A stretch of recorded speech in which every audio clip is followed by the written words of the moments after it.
साहेब तुमसे मिलने का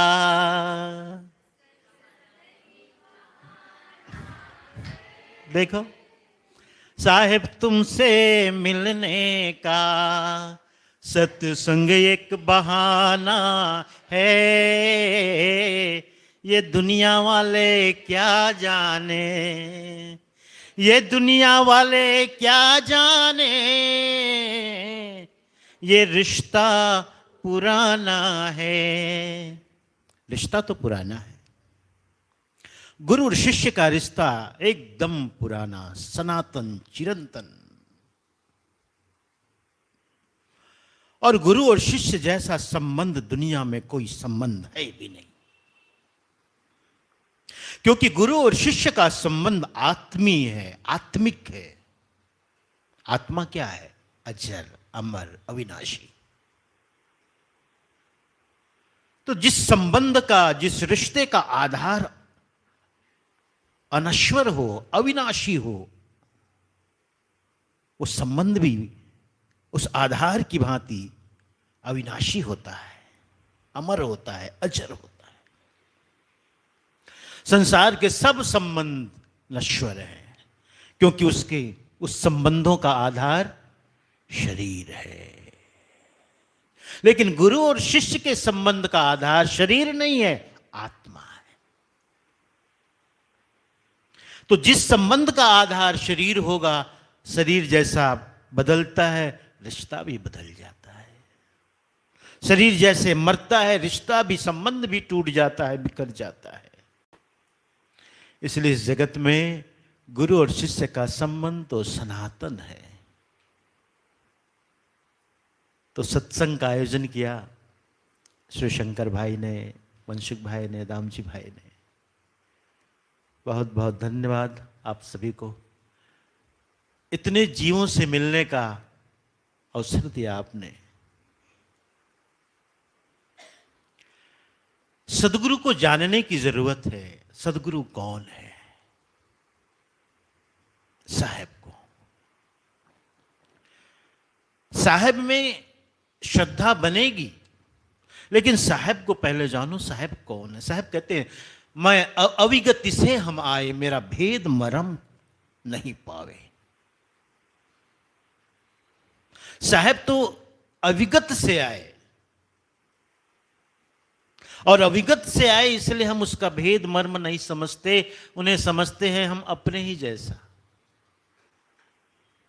अपने ही जैसा। और गुरु को अपने जैसे मानना महापाप है। गुरु को मानुष जानते ते नर कहिए अंध, अलख 84 भरम ते पड़ते यम के फंद। कहते हैं गुरु को कभी भी अपना जैसे मत मानो। माना कि गुरु तुम्हारे जैसा ही है, उसका भी शरीर है, 2 आंख, और 2 कान, 2 हाथ, 2 पैर। गुरु भी सोते हैं, गुरु को भी भूख लगती है, प्यास लगती है। तो जब सब हमारे जैसे करते हैं तो हमें लगता है गुरु हमारे जैसे हैं। लेकिन साहब कहते हैं गुरु को मानुष जानते, गुरु को मनुष्य मत जानो, अपना जैसे मत मानो। अगर कोई ऐसा मानता है तो साहब कहते ते नर कहिए अंध, वो अंधा है, अज्ञानी है, अविवेकी है। और ऐसे अविवेकी अज्ञानी को 84 लाख योनियों में भटकना पड़ता है और नरक का दुष्ह दुख सहना पड़ता है। इसलिए गुरु पर सदा श्रद्धा रखो, प्रेम रखो, अनुराग रखो, प्रीति रखो, समर्पण रखो। सदगुरु कबीर साहब, सदगुरु कबीर साहब ऐसे सदगुरु जो साक्षात उस आदि ब्रह्म आदि पुरुष के ही अवतार, साकार रूप।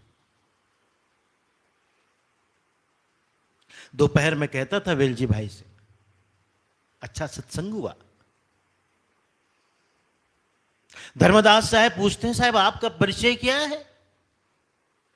तब साहब ने बताया था, आदि नाम निरक्षर अखिल उत्पत्ति कारणम सो प्रगटे गुरु रूप सुहंस उबारणम। वो जो आदि नाम है, आदि पुरुष है, सत्य पुरुष है, जो निरक्षर है, जो समस्त संसार का कारण रूप है, वे जब साकार रूप में आते हैं तो गुरु रूप में आते हैं, और किसी रूप में नहीं आते, गुरु रूप में आते हैं। इसलिए सदगुरु कबीर साहेब साक्षात सतपुरुष के ही रूप हैं, उस आदि ब्रह्म के। और वह सत्य पुरुष पहले अकेले थे, वह सुप्रीम पावर अकेले थे। उनके मन में भाव जगा, मैं बहुत सा हो जाऊं, जैसा वेदों में आता है। उनके अंदर भी इच्छा जगी। उन्होंने पहले शब्द किया, 88,000 दीपों की रचना की, 16 सुतों को उत्पन्न किया, 5 अंशों को उत्पन्न किया, निरंजन और कूर्म को सृष्टि बनाने का आदेश दिया, और जीव सृष्टि के लिए पुनः उन्होंने अष्टांगी को जीव बीज लेकर के भेजा कि जाओ। और फिर निरंजन ने और अष्टांगी ने मिलकर ब्रह्मा और विष्णु और महेश को जन्म दिया। फिर ब्रह्मा विष्णु महेश ने 84 लाख योनियों की उत्पत्ति की। तो बड़े कौन हुए? धर्मदास साहब के जीवन को देखो। धर्मदास साहब भी पक्के सनातनी थे। जब साहब से मिलन नहीं हुआ था, सदगुरु से, एकादशी का व्रत रखते थे, ठाकुर जी की पूजा करते थे। नगर सेठ थे, नगर सेठ। उस समय बांधवगढ़ में, बांधवगढ़ का जो राजा था, कभी उन्हें भी पैसों की जरूरत पड़ जाती तो कह देते थे, भाई, तब नाम जुड़ावन साहू था, कसोंधन वैश्य कुल में उत्पन्न हुए थे। जुड़ावन साहू नाम भी ठीक था, क्योंकि जोड़ने में ही रुचि थी। आओ आओ आओ, जुड़ावन साहू। तीर्थाटन करते थे, तीर्थ व्रत करते थे। कभी हरिद्वार, कभी ऋषिकेश, कभी काशी, रामेश्वर यात्रा करते। और जब यात्रा करते तो अकेले नहीं करते थे, 10-20 का हुजूम चलता था, एक कारवां, सेवक सतियों के साथ। पैसों की कोई कमी न थी।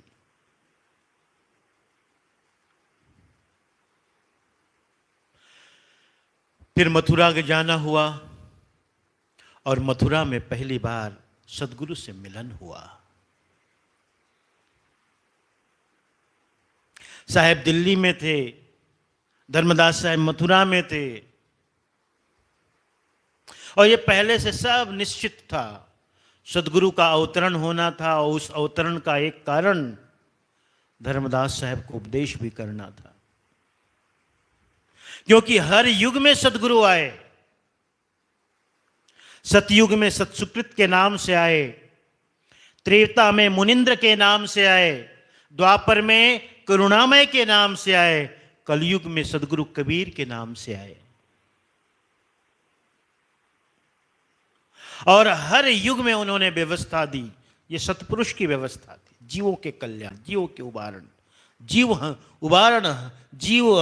उबारण, हंस उद्धारण, ये व्यवस्था थी सतपुरुष की।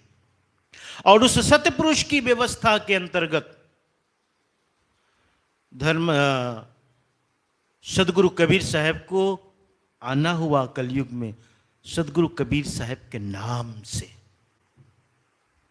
और उनके परम शिष्य हुए धनी धर्मदास साहब।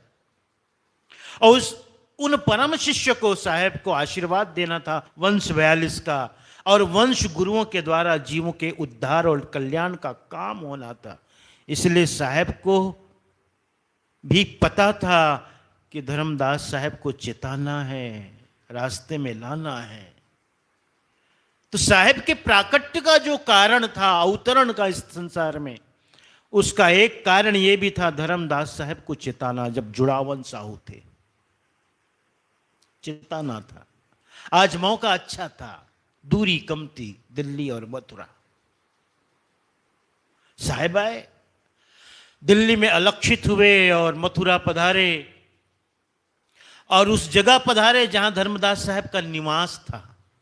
कोई धर्मशाला में रुके थे। एकादशी का दिन था और सोचा व्रत के पारण के लिए कुछ मिष्टान्न बना दूं, कुछ खीर बना दूं।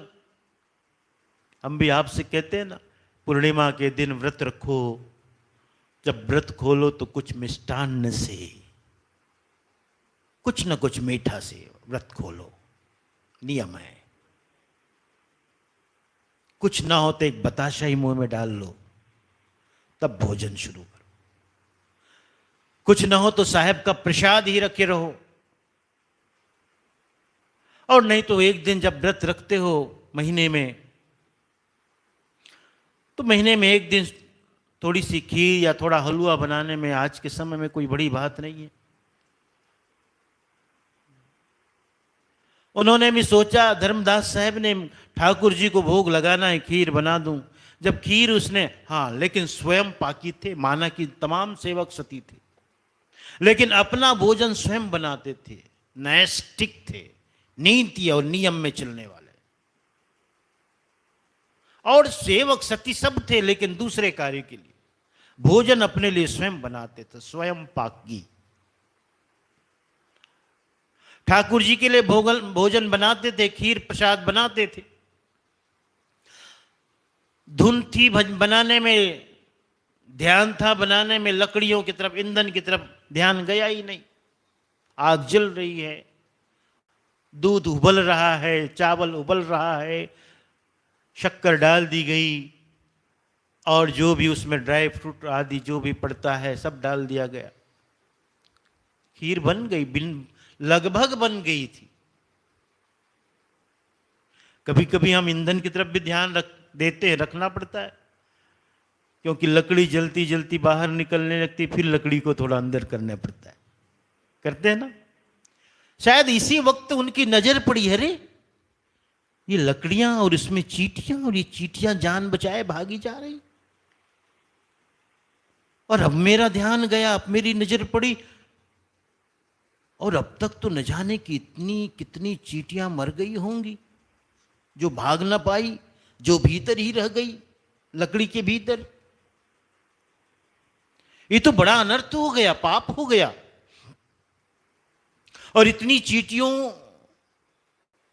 चींटियों का कारण, मरने का कारण, और ये खीर का बनना, ये तो दोष युक्त हो गया, सदोष हो गया। यह जो खीर है शुद्ध नहीं रही, ठाकुर जी के भोग के लायक नहीं रही।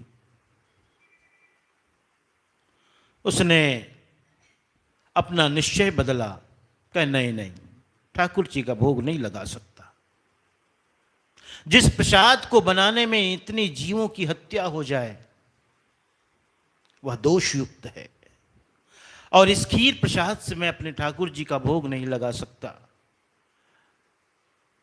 लेकिन फेंकते भी नहीं बन रहा था, क्योंकि था तो बनिया ही आखिर। हाँ? कहते हैं ना, बनिया अपनी दुकान को भी जब झाड़ू लगाता है ना, तो वो धूल को एक बार अमनिया करके देखता है, कहीं ऐसी चीज तो नहीं चली गई छोटी मोटी हो जो है। धर्मदास साहब बनिया थे, वणिक थे।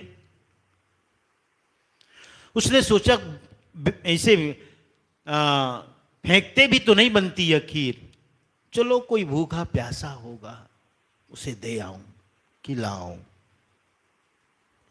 यानी उस अशुद्ध खीर में भी पुण्य कमाने चला।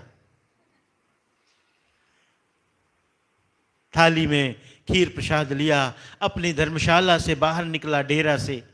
इधर देखा, इधर देखा, कहीं कोई भिखारी भूखा प्यासा।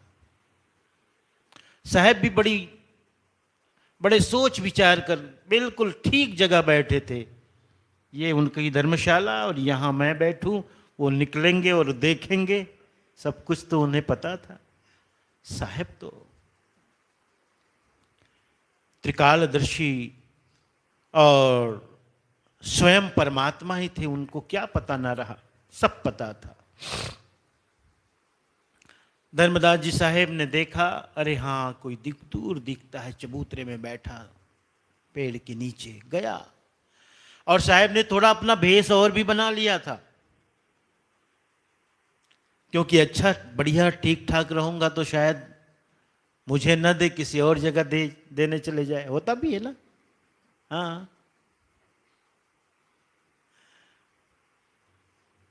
अच्छे अच्छे कपड़े पहनने वाले संतों को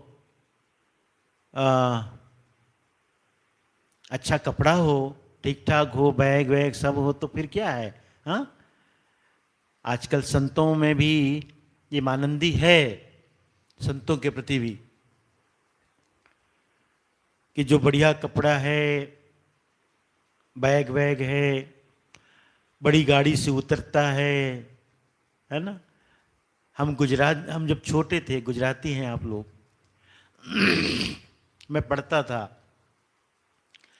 तो जो घूमने जाते थे अपने कुछ साथी, तो मैं पूछता था, अरे गुजरात में कहते हैं बहुत अच्छी भेंट बंदगी मिलती है, भेंट विदाई, क्या बात सच है? कहे हाँ हाँ बिल्कुल सही है, वहाँ बहुत दानी हैं, बहुत उदार लोग हैं, छोटी नोट देते ही नहीं, बड़ी नोट देते हैं। ऐसी सब मुझे सुनाया करते थे। फिर ये भी सुनाते थे, देखो वहाँ भी कैटेगरी है, आप पैदल पैदल किसी यहाँ आश्रम में चले जाओ तो आपको बरामदा मिलेगा आसन लगाने सोने के लिए। रिक्शा से जाओ तो अलग उसका ढंग है, ऑटो से उतरो तो अलग, और कार से उतरो कमरा मिलेगा पूरा अकेला। तो वेशभूषा रहन सहन का भी फर्क पड़ता है। साहब ने ऐसा अपना वेशभूषा बना लिया, बाल जरा बिखरा बिखरा सा और कपड़े भी जरा ढीले ढाले और ऐसे सिलवटे वाला, थोड़ा उदास, और कई दिनों से भोजन नहीं किया हो जैसे, थोड़ा सा ऐसे बिल्कुल बैठे थे।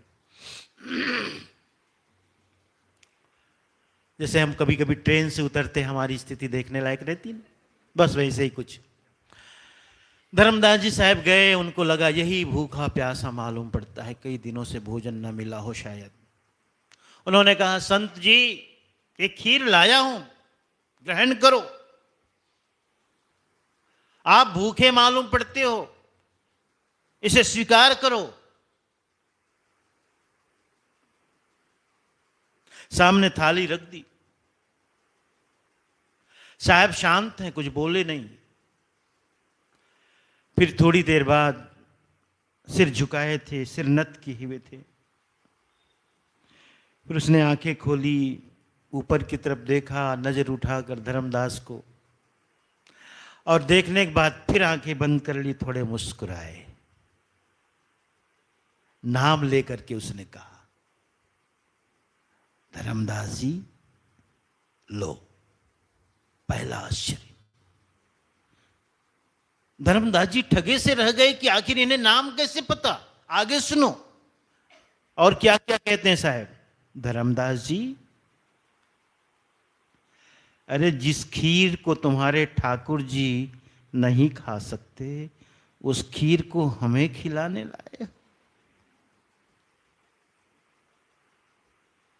जिस खीर को तुम्हारे ठाकुर जी ग्रहण नहीं कर सकते, उस खीर को हमें खिलाने लाए हो।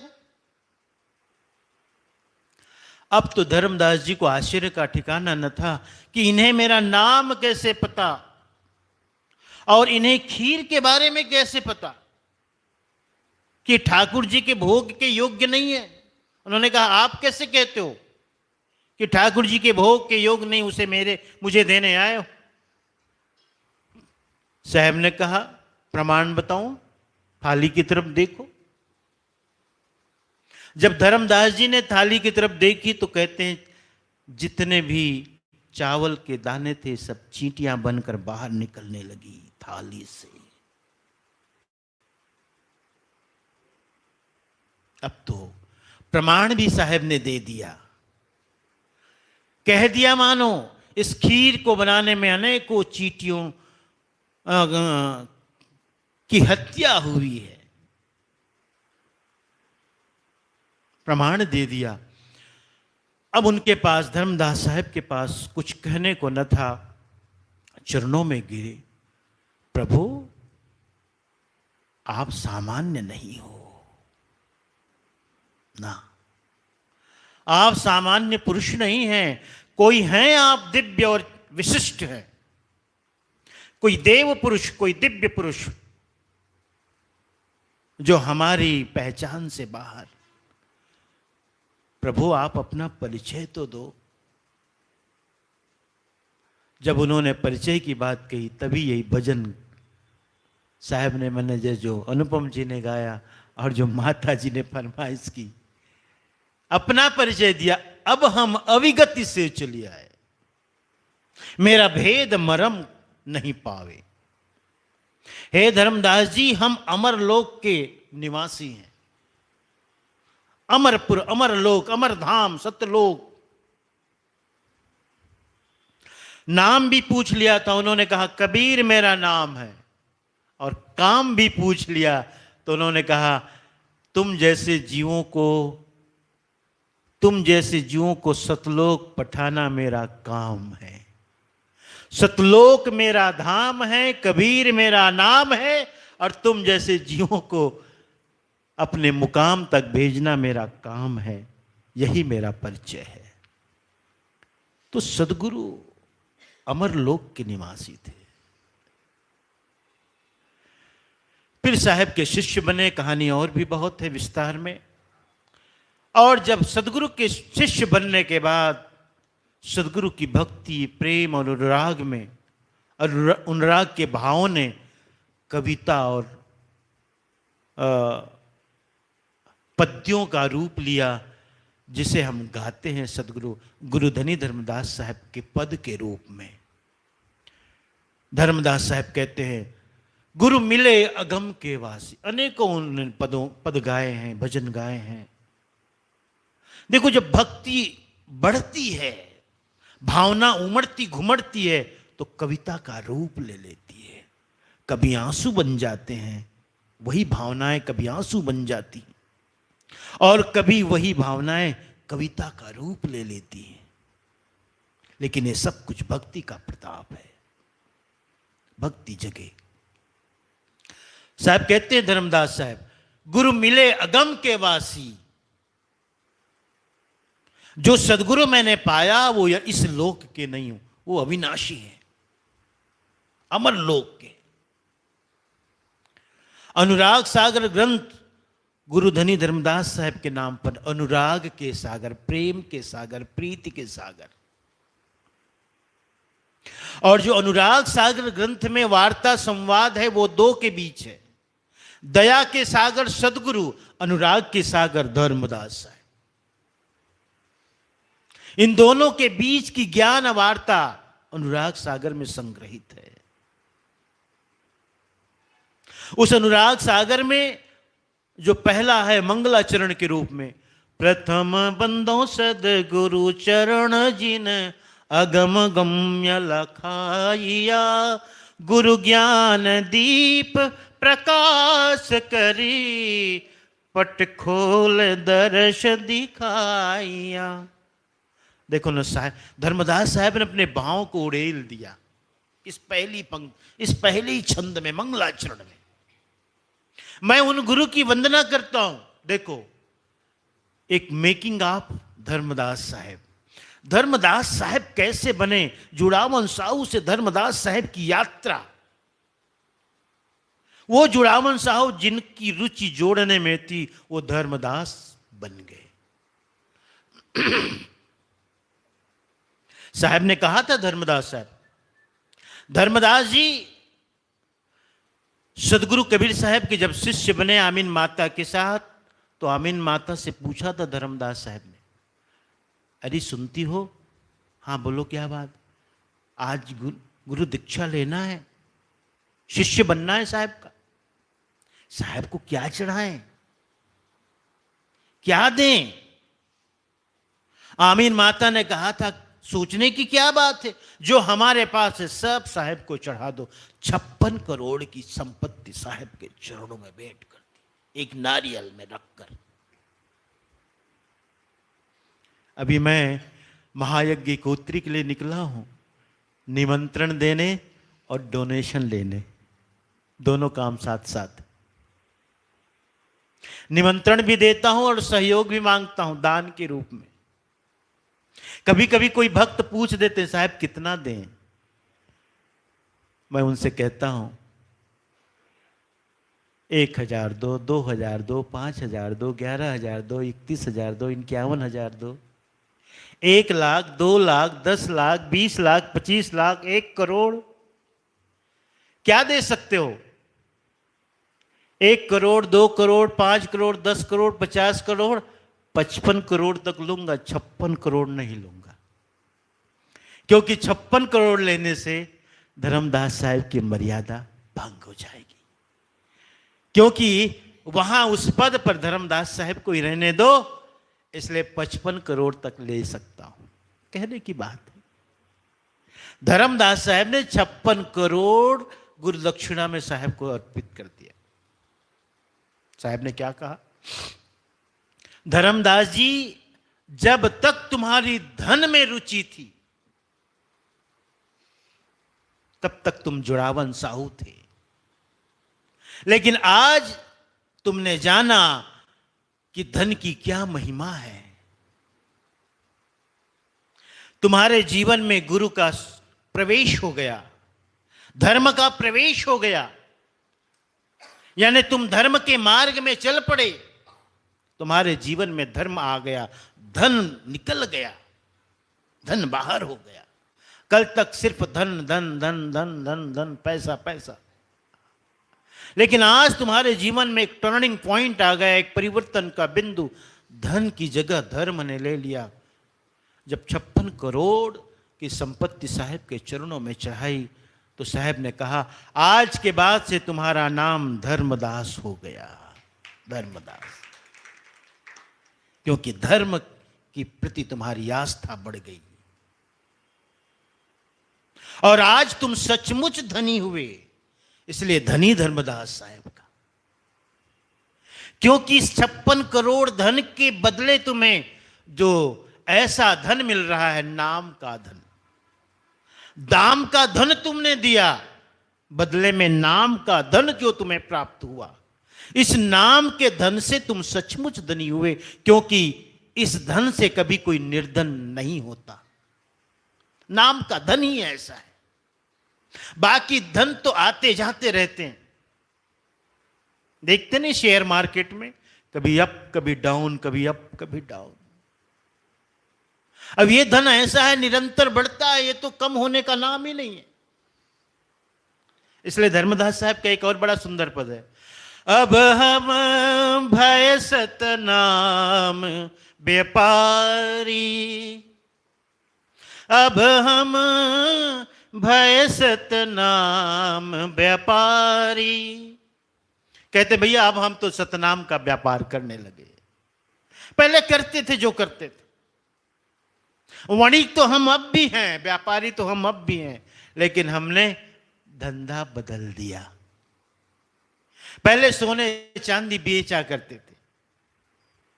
आगे पद में बड़ा सुंदर उसकी व्याख्या है, कोई कोई ला दे कांसा पीतल, कोई कोई लौंग सुपारी, हम तो लाद्यो नाम धनी का, निर्भय गैल हमारी, अब हम भय सतनाम व्यापारी। अब तो हम नाम बेचते हैं, नाम, नाम ले लो भाई, नाम ले लो। और इस व्यापार में नफा का तो सवाल, नुकसान का तो सवाल ही नहीं है, नुकसान तो होता ही नहीं है, जो होता है सिर्फ नफा होता है, लाभ होता है। और दूसरी और बात, जब कभी पहले हम व्यापार के लिए निकलते थे तो चोर डकैतों का भय रहता था, कोई छीन न ले, कोई चुरा न ले। अब तो कहीं भी सो जाते हैं, निश्चिंत, निर्भय। ऐसा धन हमें प्राप्त हो गया।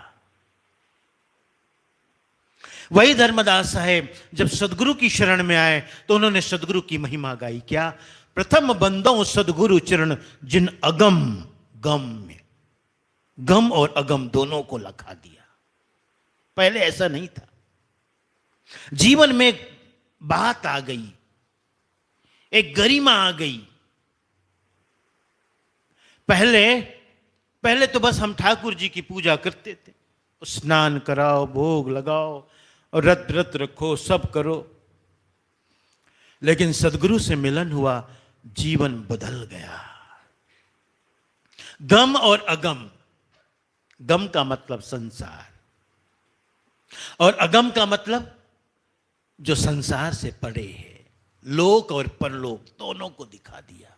इसलिए तो कहते हैं गुरु की कृपा अनंत है, अनंत क्या उपकार, लोचन अनंत उघारिया, अनंत दिखावनहार। गुरु की कृपा ऐसी होती है कि हमें अनंत आंखें दे देते हैं, लोचन दे देते हैं। जब आंखें अनंत हो जाती है, नेत्र अनंत हो जाते हैं, तो सब दिखता है साफ साफ। अनंत आंखों का मतलब है ज्ञान की चक्षु। ज्ञान चक्षु जब सदगुरु ने दे देते हैं तो उससे सब कुछ साफ साफ दिखाई पड़ता है। कौन अपना है, कौन पराया है, कौन साथ जाएगा, कौन छूट जाएगा। साहब ने इसलिए कहा ना, धन तो सोई धन है संतों, छूटी जाई सो माया रे, छूटी जाई सो माया। साहब ने कहा धन तो वही धन है जो साथ जाए, और जो छूट जाए वो माया। किसी का नाम माया तो नहीं है? नहीं ना। अभी हम हैदराबाद में थे, एक बड़े अच्छे भक्त है, बड़े मनोरंजक भक्त हैं, जानते हैं आप सब, शंकर भाई जानते हैं, नरेंद्र भाई, अर्जुन भाई के बेटे, नरसिंह भाई के बड़े बेटे। देखो ये वीडियो ये अभी लाइव हो रहा है, वो देख रहे होंगे तो हंस भी रहे होंगे, मेरा ही नाम ले रहे हैं सर। बड़े अच्छे भक्त हैं, हंसी ठिठोली करते रहते, संतों से भी थोड़ा मनोविनोद करते रहते। उसकी पत्नी का नाम माया। कहते साहब आप माया को छोड़ो, माया को छोड़ो। कैसे छोड़े साहब?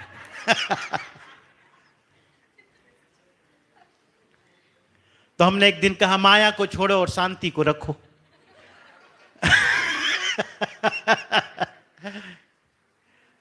तो फिर साहब उन्होंने कहा माया को ही क्यों छोड़ना, जब शांति को रखना ही है सब्स्टिट्यूट में, उसकी जगह में माया की जगह शांति आ जाएगी। तो साहब कहते हैं जो संग चले वही धन है, साथ जाए और छूट जाए वो माया। तो जो साथ जाए वही सच्चा धन है। धर्मदास साहब कहते हैं मैं संसार को भी देख लिया, धन को भी देख लिया, पद को, प्रतिष्ठा को। अब ये जान लिया सच्चा धन है तो आत्मधन, सच्ची प्रतिष्ठा है तो आत्म प्रतिष्ठा, सच्चा पद है तो आत्मपद, उसी में हमें प्रतिष्ठित होना है। सदगुरु से मिलन के बाद ज्ञात हुआ, जो गम संसार को भी दिखा दिया। साहब एक जगह और भी कहते हैं, संत सगा यरु गुरु सगा, अंत सगा निज नाम, कहें कबीर तादास को, तीन लोक विश्राम।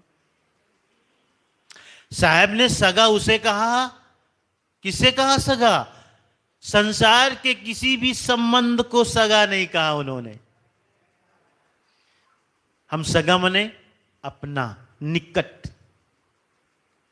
कहते ना मेरी सगी बहन है साहब। सगी बहन का क्या मतलब? हम एक ही मां से पैदा हो, यही सगा का मतलब है।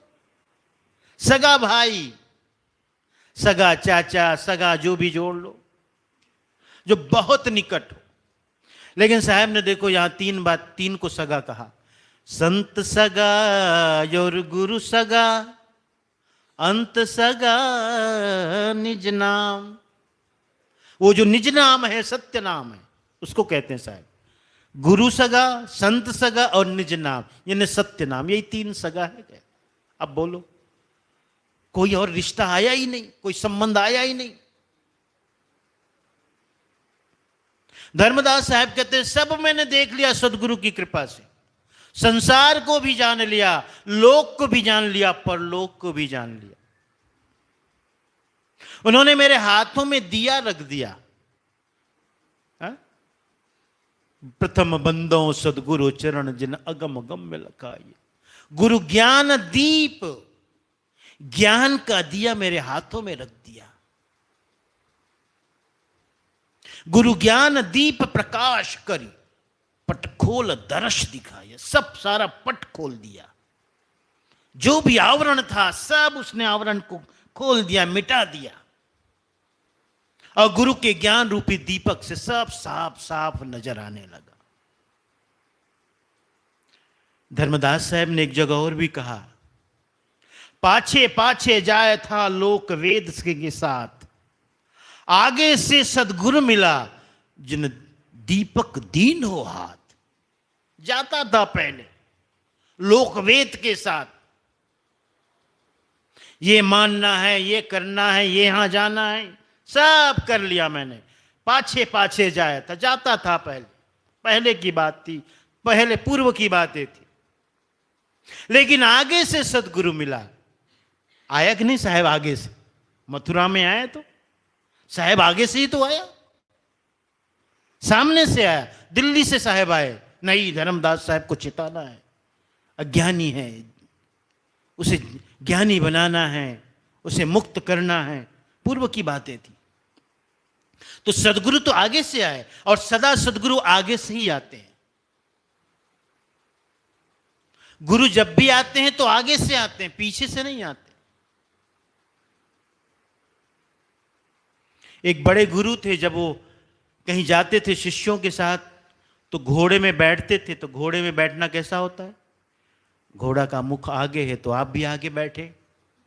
लेकिन जब वो जाते थे तो कभी आगे नहीं बैठते थे, पीछे मुंह करके बैठते थे। लोग पूछते थे ऐसा क्यों करते हो? वो कहते थे मैं जब भी देखूं तो अपने शिष्यों को आगे से देख सकूं। एक शिष्य के प्रति ऐसी भावना, मेरा पीठ न दिखे मेरे शिष्यों को, मैं शिष्यों को देख सकूं।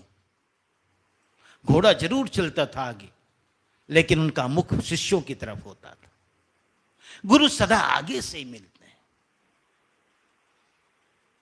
धर्मदास साहब के जीवन में जो परिवर्तन आया वो किस लिए आया? भक्ति से आया। सदगुरु की उन्होंने सही पहचान की कि सदगुरु कौन है। आज हम कबीर पंथी भी सदगुरु को पूरी तरह नहीं समझ पाए, जान नहीं पाए। और जिसने जाना उसने फिर सदगुरु के अतिरिक्त किसी और को माना ही नहीं, किसी को नहीं। मैं इसलिए कहा ना, भक्ति का रस लग जाए एक बार साहब की तो फिर और कुछ सुहाता ही नहीं, अच्छा ही नहीं लगता। और मैं सच्चा कबीर पंथी बनाने निकला हूं। सच्चा, एक ही रहो, अच्छा से रहो, पूरी निष्ठा के साथ।